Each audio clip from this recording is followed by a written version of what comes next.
ناوی کتێب پەنجەکان یەکتری ئەشکێنن. دیوی ناوەی ڕووداوەکانی کوردستانی عێراق 1979 1983 نووسینی نەوشیروان مستەفا ئەمین. تووتە، برای تووتە، باڵا بەرزە، دۆشاومژە، ئەسپێکوژە 5 برابوون. تووتە وتی با بچین بۆ دزی. برای تووتە لەکوێ؟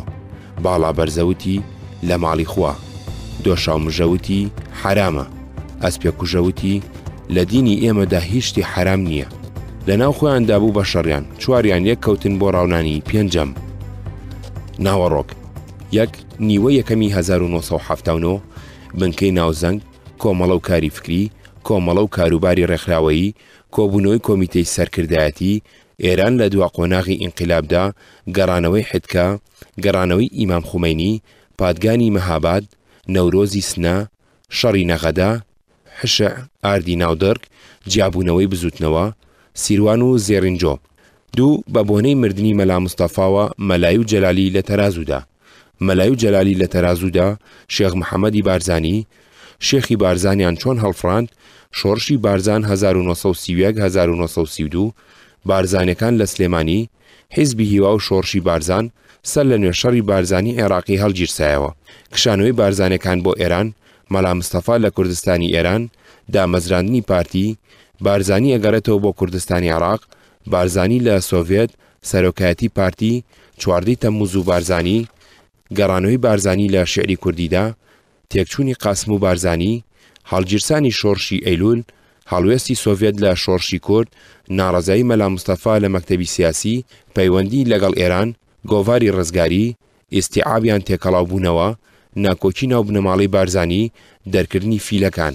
سێ نیوەی دووەمی 1979 خۆتزیینەوە، کوچەی عەرەب، تەقویمی ئێرانی، بۆردومان، ڕێگەی حەشیشە، سەفەری مام جەلال بۆ تاران، هاتنی سەدام، وەحدەی سووریا و عێراق، کەڵکی باریکی، شەڕی سێمانگەی کوردستان، دادگاکانی خاڵخاڵی، ناوبژی مام جەلال، هەیئەتی نمایندەیی خەڵکی کورد، خواستەکانی کورد، پێگەێنانی حسک، گفتوگۆی حسک بەعەز، شەفیق و قوڕەبەرازە، کیتلەی سجن، کۆنگرین و هەمی پارتی، دەیڤید هێرز لە ناوزەنگ. 4 ساڵی 1980 لە تێرمیناڵی فڕۆکەوە بۆ چاریستۆر، کۆنگرەی چوارەمی حیدکە، کۆبوونەوەی سەرکردایەتی یەکێتی و حیدکە، سەفەری مام جەلال بۆ دەرەوە، عیلاقاتی ئومەمی، دامەزراندنی ڕادیۆ، نەخۆشخانە، بۆردومان، زیندان، دروستکردنی خانووی تازە، گرتنی بێگانە، گروهی 7 نەفەر، جەنگی عێراق ئێران، شەڕی ڕاگەیاندن، هاتنی لەشکری پارتی بۆ دۆڵەت و جوقد و جوود، جەمیل ڕەنجبەر و پیرانە ڕەش، ستاری سعید خەڵەف، بەربوونەوە لە چ لە هەمین فریندا. 5 ساڵی 1981 بۆچی چووم و تووشی چی بووم؟ کاروباری کۆمەڵە، یەکەمین کۆنفرانسی کۆمەڵە، حیدک و پتک، تێکچوونی یەکێتی و ئێران، پەشێوانی هەلومەرجی کوردستان، یەکەمین شەڕی جوود یەکێتی، پاسۆک و یەکێتی، حسک و یەکێتی، حشع و یەکێتی، لەشکر کێشیەکەی سەید کاکە، گەلە کۆمەکی چوارقۆڵی جوود، ئاکۆیەتی. 6 ساڵی 1982 شێرکۆ و چلوورە فرۆشەکان، دەوەن بە ئاش، میتەرلۆجی، هەوڵی ئاشبوونەوە، من و شەڕی ناوخۆ، یەکێتی نووسەرانی کوردستان، هەوڵێکی سەرنەکەوتوو لەگەڵ حسک، مەیدانی ئازاد، خۆپشاندانی شارەکان، قاسملە و ناوبژی، خواستەکانی یەکێتی، شۆڕشی بێمۆسیقا، ڕێکەوتنی یانونکاف پادالکاف، دووەمین کۆنفرانسی کۆمەڵە، پێگەێنانی یەکێتی شۆڕشگێڕان، هێزی پشتیوان، پێگەێنانی مەڵبەندەکان، یەکێتی و حکوومەت، سۆشیال دیموکرات، تۆڕی پەیوەندی بێتەل، تەفسیری قورئان.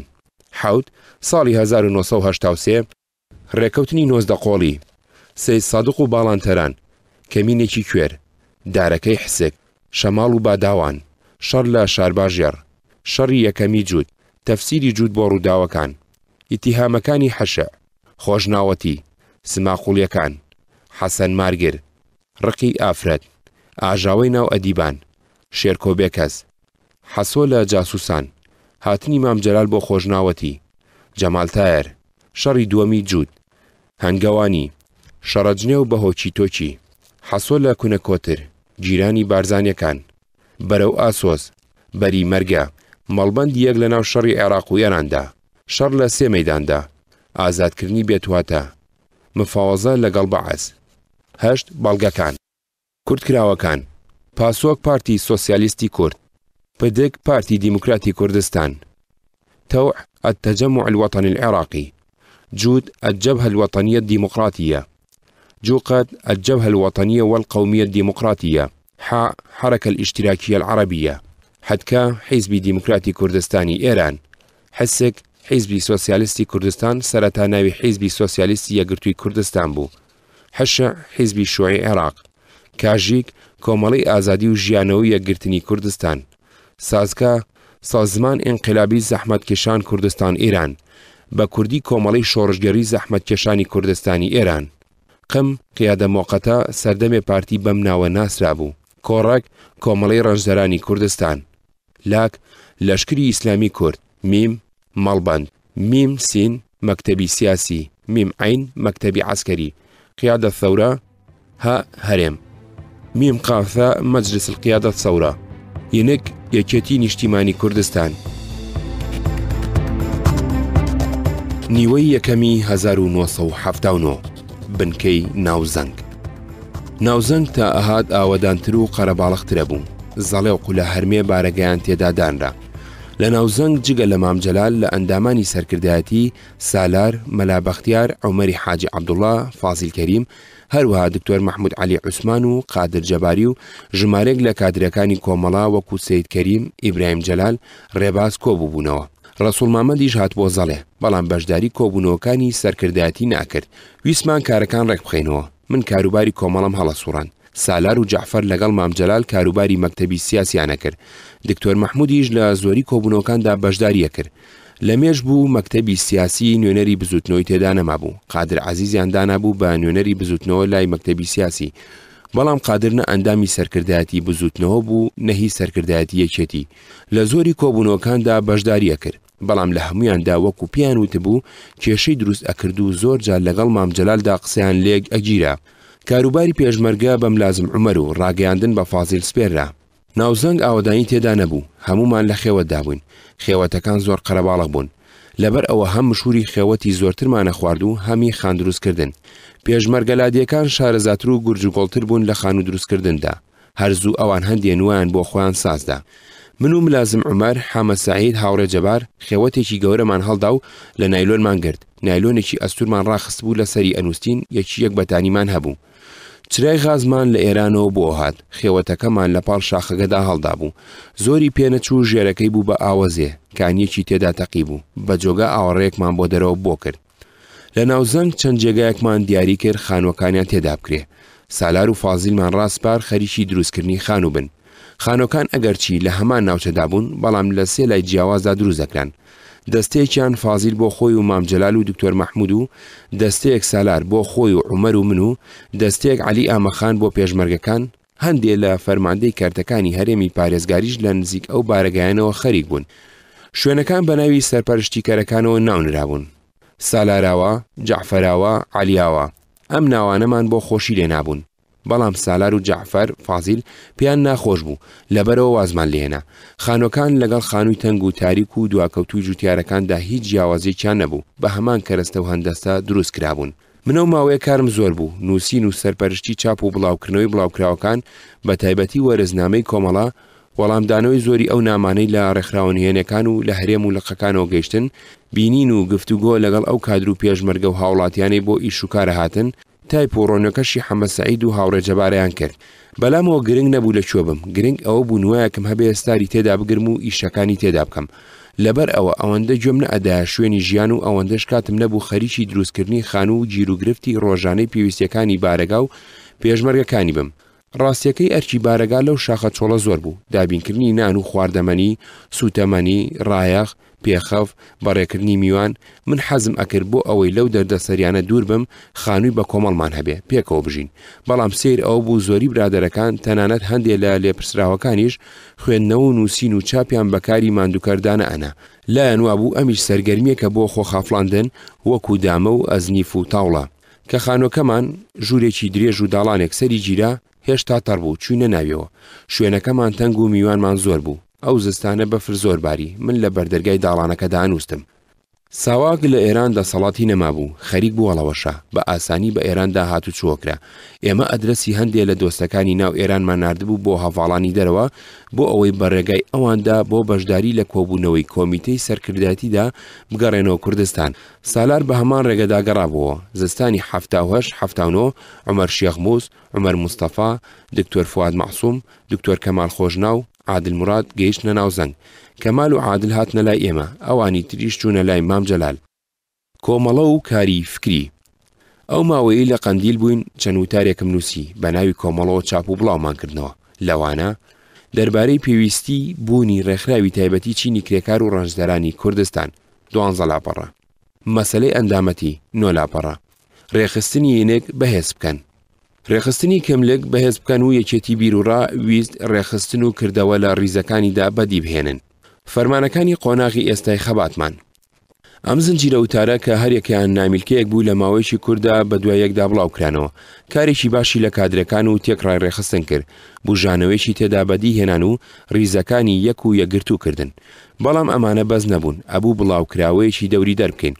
بۆ ئەوەی کۆمەڵە باشتر بناسرێ لە ناو خەڵکدا بڕیارماندا بڵاوکراوەکەیشمان وەکو ڕێکخراوەکەمان ناوی کۆمەڵە بێ و هەر وەرزە ژمارەیەکی لێ دەربکەین. هەواڵنامە کە بۆ دەنگ و باس تەرخانکرا بوو من وتارەکانیم ئامادا کرد و سەرپەرشتی لە چاپدانی مەکرد بۆ ئەوەی دەستم بۆ کۆمەڵە بەتاڵ بێ ئیتر دەستم لەو هەڵگرت و خۆم بۆ دەرکردنی کۆمەڵە تەرخان کرد.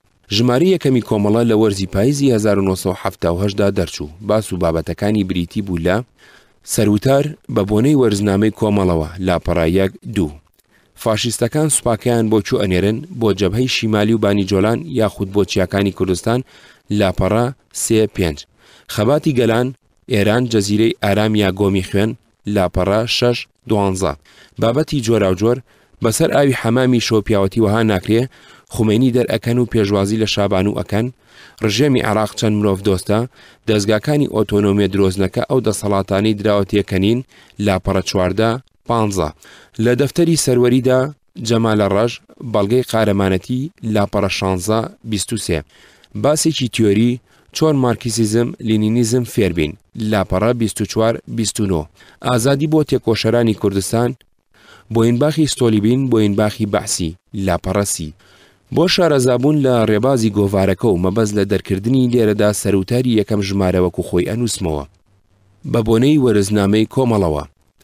لە ڕۆژهەڵاتی ناوەڕاستدا نەتەوەیەک ئەژی کە نیشتیمانەکەی لە دوای یەکەم جەنگی جیهانیەوە بەپێی خازانجا استراتیژی سیاسی ئابووری و پەترۆلەکانی ئیمپریالیزمی جیهانی و کۆنەپەرستی تورک عەرەب فارس و کورد بێگوێدانە ئارەزووی دانیشتوانی ناوچەکە بەسەر دەوڵەتی تورکیا ئێران عێراق و سووریا دابەشکراوە.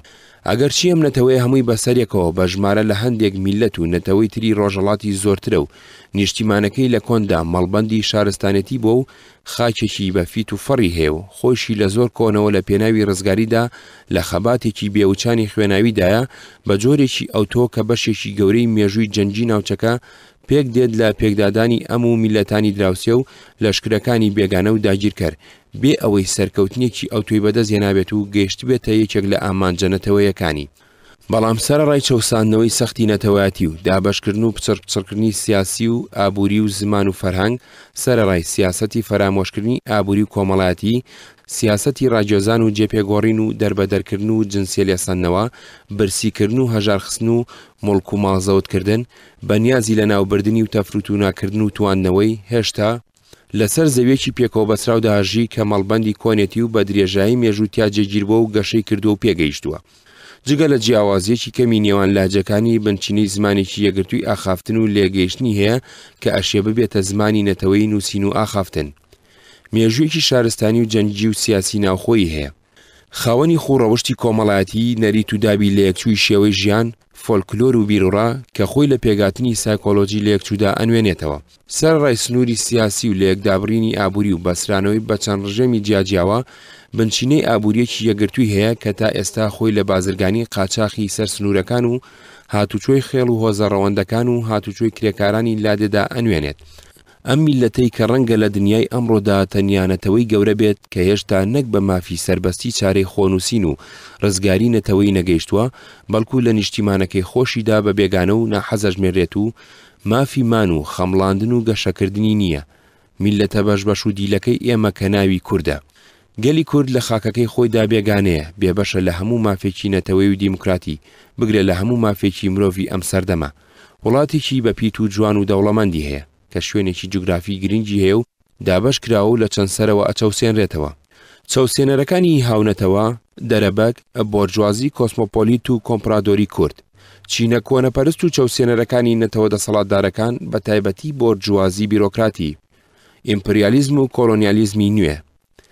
لەبەرەوەی گەل و نیشتیمانەکەمان هەروەکو لە ڕیزی وڵاتە هەر دواکەوتەکانی دنیادایە، هەروەها لە ناو هەر یەکێک لەو دەوڵەتانی بەسەریشاندا دابەشکراوە لە ڕیزی ناوچە هەر دواکەوتوەکانی ئەو وڵاتەشدایە. ئێمە گەرەکمانە و خەبا دەکەین بۆ گۆڕینی ئەم دۆخە نالەبارە، خەبا دەکەین بۆ نەهێشتنی چەوسانەوە بە هەموو شێوەکانیەوە، هی ڕەگەزی، نەتەوایەتی، چینایەتی، دینی، مەزەبی. خەبا دەکەین بۆ گۆڕین و نێشتنی پەیوەندی زاڵمانەی نێوان کورد و کورد، هی نێوان کورد و حکوومەتە داگیرکەرەکانی کوردستان، هی نێوان کورد و ئیمپریالیزمی جیهانی. ئێمە ئەمانەوێت بە خۆشی و تێری وەکو مرۆڤ بە سەربەستی و ئازادی دوور لە چەوسانەوە و ئازار و زۆر لێکران لە سەرخاچی باو باپیرانمان بە ئاشتی بژین. خەباتی کۆمەڵەمان لە پێناوی ئەم ئامانجەڕاو پیرۆزانەدا کە ئامانجیگەلەکەمانە. بیسەرانی خۆشەویست ئەوەی گوێبیستی بوون بەشێک بوو لە کتێبی بەدەم ڕێگاوە گوڵچنین، پەنجەکان یەکتری ئەشکێنن، نووسینی نەوشیروان مستەفا ئەمین.